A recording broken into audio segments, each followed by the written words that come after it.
Hello, I'm John, and today we have a locomotive from Scaletrains to take a look at. So let's head over to the workbench.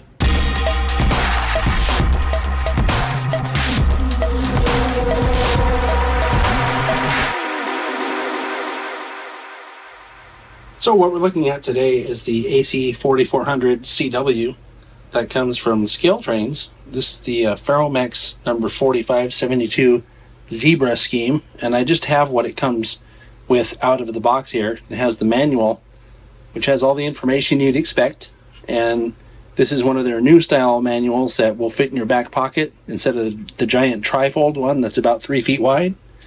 And I noticed as I was taking this out that it also has some extra parts in it. These look like the rotating bearing end caps for the trucks, so you'll want to be careful not to lose that when you're unpacking yours. I'll get this out of the package and we'll take a close look at it now. All right then, here's the model out of the packaging, and as I said, this is an AC4400CW. This comes from Scaletrains. It's from their Rivet counter series, and it actually comes two different ways. One is DCC ready, and they sell those for $204.99, and then they have the DCC and sound equipped version, which is this one, that goes for $304.99.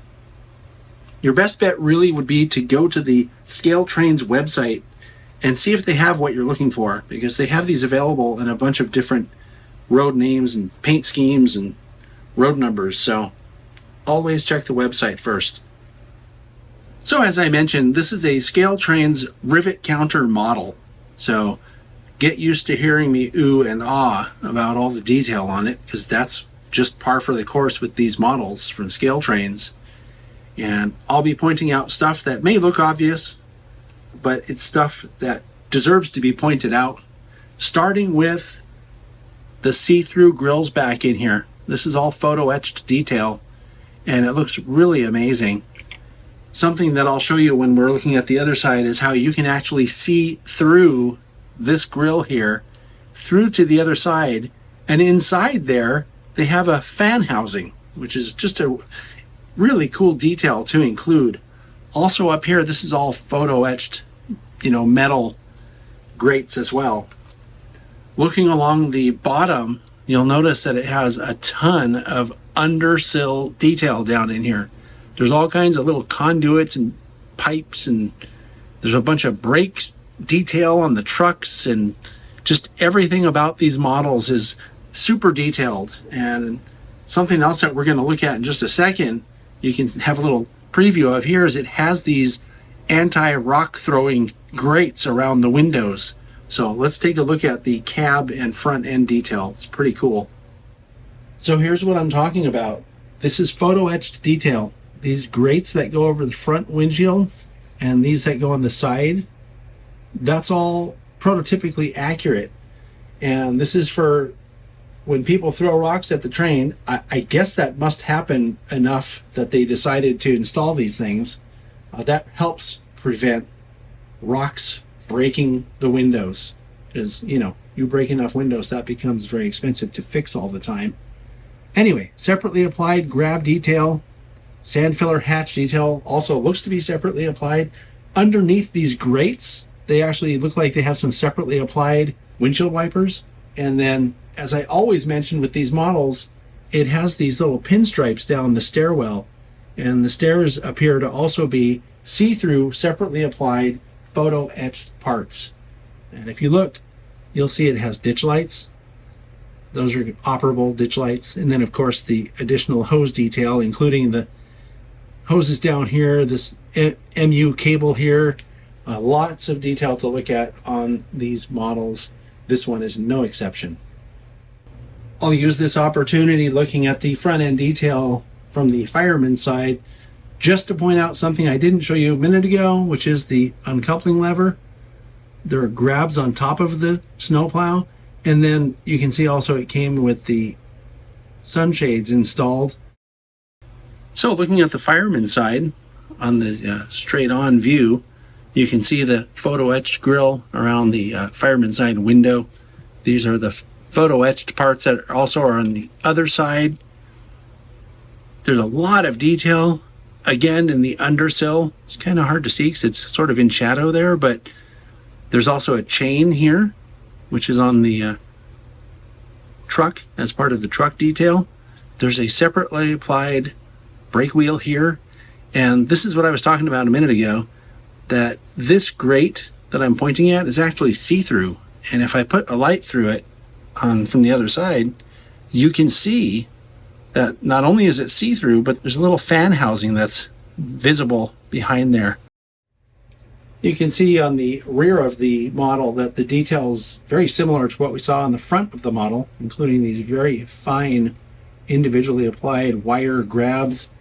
The paint and markings on this model, I should have mentioned when we first started looking at it, but you can tell from the video, they're flawless. There's not a single bad separation line in this model's paint job. It's just a remarkably good paint job. So anyway, looking also at the rear detail, you can see it has the cut lever, MU cable, additional hose detail. Looks like they have some spare knuckle holders on here as well. Plenty to look at and plenty to be impressed by. And finally, from this angle, this gives us an opportunity to take a look at the sand filler hatch as well. And the rear headlight casting looks really good. Everything about this model is just, you know, it's scaletrains. And I say this, I think every time I look at a scaletrains model, they're just really super detailed and very well detailed, with a lot of attention paid to prototype specific details. Okay, looking at the roof of the model, you can see that these grills back here are separately applied grills over the fan, radiator fan area here. And then the smokestack has depth to it. It actually goes into the model here. The horn is just a 3-chime horn. It looks like a plastic casting, but you know, that could be brass. It looks really good. And then of course, all the little labels and hatch and hinge detail on the top all looks really good. There's a lot to look at, and it's all really well done. All right, so we're going to run this thing and see how it performs.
Something I started doing recently was running the locomotives without sound so that you can get an idea of how loud or how quiet the mechanism is. And that's what we're going to do here. I'll just run it forward a bit. And then in person, it's really quiet. I have a fan sitting here off camera to try to keep my office cool, and I can't even hear the motor from the engine here, from the locomotive. It's very quiet. Probably all you can hear is the fan too. This is ridiculously quiet. This has to be one of the smoothest and quietest mechanisms I've ever seen on any engine.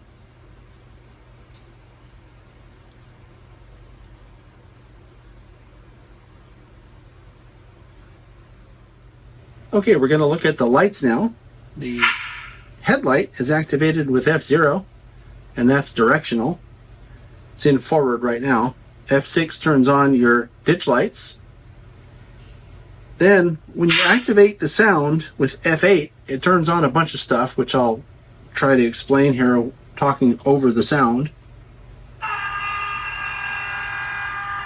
So you can see the number boards came on, and also there's a service light just behind the front hand railing. It's kind of up in here. There's also another running light back here behind the engineer's seat by the step back here on the engineer's side. The ditch lights, when you blow the horn, do not flash alternately as it comes out of the box. And then the other thing to mention is that F14 will turn off the number boards if you like. There's also ground lights under both of the front trucks. So once again, on the rear, you have a running light back here by the step on the fireman side with the power on, and then back here there's a running light behind the railing on the back. And when you put the locomotive into reverse with the headlight turned on, the rear headlight comes on. Apparently the rear number boards are not lit. I really like what Scaletrains has done with this AC4400CW. Specifically, I like the paint job and those little rock barriers for the windshield and the windows on the side. I've seen pictures of locomotives like this that have those features, and it's something that I don't think a lot of people think of modeling. It comes like that out of the box in this case. So good job, Scaletrains. I'll see you next time.